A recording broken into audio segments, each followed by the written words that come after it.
Okay mga ka-EA, so for today's video, yung matagal natin na naka-impact as breed na Javier Leyte Finisher at Javier Leyte Clacker, babaklasin na natin. Ayan, yung magtatay. So inbreed po ang produkto ng kanilang anak dito. Ayan medyo maliit ang sukat. Isa siya sa mga possible talaga na factor pagka nag-inbreed ka, either lumiliit yung sukat or kundi naman nagkakaroon ng defecto sa kanya is yung sukat medyo maliit yung size, although solo pisa, pero yan possible hen to. Ayan, marunong na rin itong mukha. So ang mangyayari, instead of yung YB yung iwawalay ko, ang gagawin ko muna for the meantime is tatanggalin ko na muna tong si Lady Mina to, yung hen. Ayan, so magiging magkasama ito na lang muna si Batusay tsaka yung YB. Bibigyan pa natin ng chance na 1 week para at least masubukan pa yung YB, although marunong lang tumuka, pero kailangan niya yun. Tapos ito, plano ko kay Lady Mina to, yung ating Cat Balogan Daybird Javier Leyte Finisher is ilalagay ko dun sa may yan, sa may double cage, sa may viewing. Ibibilad natin siya ng more or less mga 2 to 3 days. Subukan natin siyang i-viewing. Although syempre, batchang naman yan dito. Yun nga lang, ang istorya kasi niya. So, ang dating loft niya is yung nandito sa may harap. Pa-flash ko na lang sa screen yung itsura dun sa mga bago nating followers dyan. Pero, dun sa mga solid na EA Loft TV supporter at subscriber, alam niyo yun na meron tayo dito malaking loft before na tinanggal ko lang recent na nitong taon by April. So doon natin nilipad si Lady Mina to, no, doon siya umuwi. Yun yung loft niya nung nilipad natin siya ng Javier. Si Batusay naman nung time na yon, dito naman yun, wala pa tong bahay na to dito. I mean, di pa to na-develop. Meron ako maliit na loft dito, papakita ko na lang din sa screen. Ito naman yung loft na gamit natin kay Batusay, yung Javier Leyte Clacker natin. So sa ngayon, yung ating North naman, North Finisher natin, ito na yung gamit natin na loft. So lahat ng loft na pinagamitan natin, may mga naging pauwi na tayo ng duluhan, no? So yun, Javier Leyte dito sa maliit, dito sa may malaki, Javier Leyte ulit. Tapos dito naman sa pinaka recent or pinaka latest is etong si Frankie Boy, which is North natin. Ayan So, subukan natin paronda-rondahin muna din ulit itong si Lady Mina to. So kailangan lang dito is masanay muna siya dun ulit dito sa bagong loft natin, kasi nga wala na yung dating loft na pinaglalagakan niya noon, 'di ba? Nai-out na natin 'yon. Ayun, napapagaspasan. So meron nga rin pala tayong training ngayon, which is Lokban Quezon, yung na-cancel last time. So natuloy na 'yon. Ang problema masama at makulimlim daw ang panahon sa Lokban. So dito sa San Jose del Monte, maliwanag. Ayun, mainit. So, as of now, 8:30 na, hindi pa nabibitawan yung mga ibon namin. So, tingnan natin kung ano oras mabibitawan at ano oras dadating yung mga ibon natin. So, tatlong pang south na lang naman yung ating ikinarga doon. So, magbibigay na lang tayo ng tubig kasi, electrolytes pala. Yan, dito tayo sa gitna. Yan.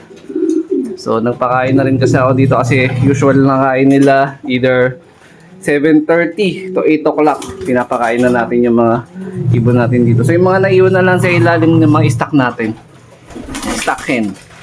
Yan. So meron tayo dito ang papisa by possible Christmas or 27, yun din dito sa ilalim. So baka merong gustong maka-corazonada imported na napanalo na natin sa BBCM awarding. Yan, galing kay Mayor John Lasati ng Pampanga. Tapos ito si Mr. Solo.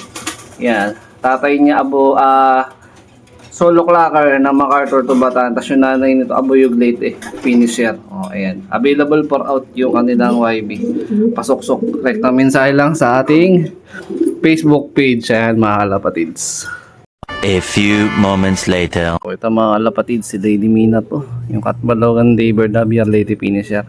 Tatay niya si Batusay, nanay naman ito yung Reiso. So plano ko doon, ibabalik pairing ko yung yung si Batusay tsaka yung Reiso. Produkto ng next mate nito, ililipad natin sa South ulit sa padating na next season after nitong ongoing natin. Ayan. Goods pa rin naman yung katawan, pero plano ko siyang pagpahingahin. So yung finisher natin ng Santa Ana, plano kong ibangga dito sa finisher natin na Javier. Yan, pare sila checkered na parehas finisher. So hopefully mag-click yung naiisip ko na tandem nila. Kasi bago ko ibalik ng lipad ng Summer North si Frankie Boy, dapat meron na silang na-produce. Ayun. So kaya plano ko ibalik to dun sa pinaka pliers loop natin. Ayan, si Lady Minato natin. So mahabang panahon hindi siya na ibalik dito sa labas o hindi nakaronda-ronda. Ayan, si Lady Minato. Maninibago bahagya pero siguro wala naman magiging problema kasi batcher naman natin yan eh. Yun nga lang, kailangan ko muna din ulit i-viewing. Tapos yun nga, masanay siya dun sa trapdoor natin sa loob. So tuturuan natin siya ng 1 week para at least masanay siya dyan. Para hindi na tayo magkaroon ng possible problema dun sa trapping niya. Ayan. 75 years later. So ito mga kalapatids, yung mag-ama na lang yun nandito. Pero 1 linggo lang sila dito na magkasama. Tapos after nyan, tatanggalin na natin yung YB. Tapos ang planong balik pairing ko nga, etong si Batusay, by March pa naman, or early March, ganon, etong Reiso. So sila yung pairing ng produkto ni Lady Minato. So susubukan natin kung magkiklik ulit yung pairing nila at meron ulit dudulo sa magiging anak nila. Possible, Mama MacArthur banded ulit natin yan. Pero yun nga, yung ongoing natin ngayon, delay ang release ng club training, no? So instead of Lokban Quezon, binabaan na po yung mga ibon. Kaya lang wala pang final announcement kung saan i-release yung ibon kasi sa sadyang masama daw talaga yung panahon dyan. Doon sa Quezon, actually medyo padilim na rin dito. Pero sana makauwi ng ligtas yung 3 ibon natin. Tapos, yun. So ang plano, halos pareha sila ng istorya ng uwian. Etong si Frankie Boy at saka etong si si Lady Minato, ayan oh. So pareha sila umuwi ng final lap pero halos inabot ng ito kulang-kulang 1 buwan, yung isa naman halos 1 buwan o higit 1 buwan. Tapos parehas intact yung sticker ng dalawa. So subukan natin kung mag-click yung kanilang possible magiging pairing. So yung dati niyang pair dito na kasama tinanggal ko na, nandito na. Yung galing kay Madlayon, yung half sibling ni Kobe, yung Speedbird niya. So ilan na lang naman yung naiwan natin dito ng mga ibon. So 3 pang south natin, sana makauwi ng ligtas. Tapos possible, babalik ko nga ito ng south race. So ng south ng summer race, north pa din ang lipad doon. So 1, 2, 3, 4, 5, 6 ang magiging pang summer natin.